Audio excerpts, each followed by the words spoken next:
आज परमेश्वर की वाणी में है तंबू के पर्दे के बारे में। मिलाप वाले तंबू के 4 पर्दे थे। सबसे भीतरी पर्दा महीन मलमल से बना हुआ था, जिसमें बारीक कढ़ाई की गई थी, जो मसीह की सच्ची धार्मिकता की सुंदरता का प्रतीक थी। दूसरा पर्दा बकरियों के खाल से बना हुआ था, जो इस बात का प्रतीक था कि मसीह वह बलि का बकरा है जो हमारे सब पाप ले गया है।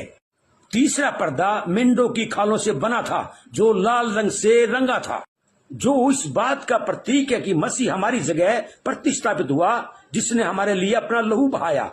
सबसे भारी पर्दा सूसों की खाल का बना हुआ था, जो देखने में मटमैले भूरे रंग का था और जो हमेशा रेगिस्तान देश से ढका रहता था। इसलिए सबसे सुंदर पर्दे को सिर्फ तंबू के भीतरी भाग में ही देखा जा सकता था। एक मसीह की सच्ची सुंदरता बाहरी नहीं भीतरी होती है। आमीन।